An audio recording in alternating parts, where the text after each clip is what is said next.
हिंदुस्तान विनायक भारत में आपका स्वागत है। आइए बढ़ते हैं खबरों की। बागली का कार्यकर्ता एवं जनता ने पुंजापुरा की आमसभा में बताया कि बागली फिर एक बार कमल खिलाने वाला है। भाजपा प्रत्याशी मुरली भंवरा ऐतिहासिक मतों से विजय प्राप्त करेंगे।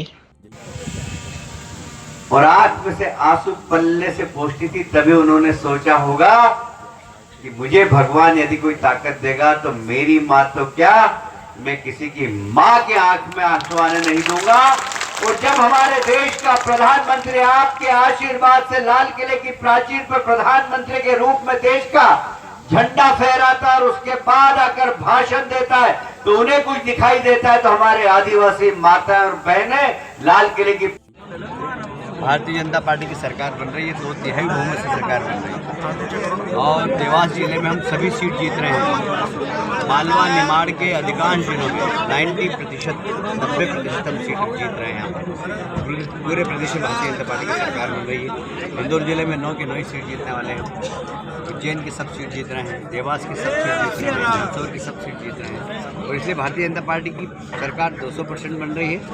और मुझे कहते हुए गर्व है कि जिस तरीके से किसान, महिला, युवा आज भारतीय जनता पार्टी के साथ है, कांग्रेस की 70 सीट पे आगे भारतीय जनता पार्टी। चूंकि अभी जो मंच से एक बात कही है बागली विधानसभा को लेकर आपने कि आदिवासी और गैर आदिवासी का जो एक इशू जो चल रहा है और कहीं ना कहीं रंग को लेकर भी जो है चुनाव आखिरी दौर पर चल रहा है, क्या कहेंगे उसके बारे में? देखिए ये इशू पे चुनाव लड़ना चाहिए। इशू क्या है आप डेवलपमेंट, ये इशू भाई गैर आदिवासी है, आदिवासी है, ये तो चुनाव आयोग के पास सब चले गए, आप शिकायत कर लीजिए। आज चुनाव इशू बेस होना चाहिए, इसके आधार पर आप चुनाव लड़ेंगे। आपने आपकी शिकायत करना कर दीजिए चुनाव आयोग को, बाकी आइए मैदान पर उतरिए।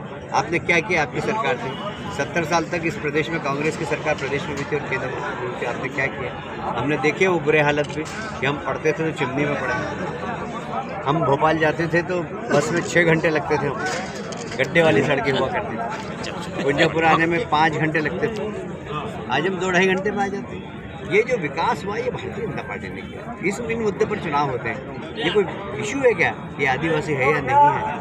वो तो देखा जाएगा। चुनाव आयोग को आपने शिकायत कर दी और बढ़िया आगे चलिए। चूंकि कांग्रेस बार बार कह रही है कि कैलाश जोशी को जो बड़े नेता थे उनको कहीं ना कहीं एक नंबर में फंसाया है बीजेपी, कहीं ना कहीं चाल, इस तरह की बार बार बातें कही है। देखिए हम कैलाश जोशी के प्रति हमारा बहुत सम्मान है। कैलाश विजयवर्गीय को मुझे जी मैं तो जा ही नहीं रहा हूँ अपने क्षेत्र में, तो बिना जय चुनाव जीत जाऊँगा। इंदौर में मुझे किसी का प्रमाण पत्र की आवश्यकता नहीं और अच्छे वोट से जीतूंगा, आप भी देखें। Thank you.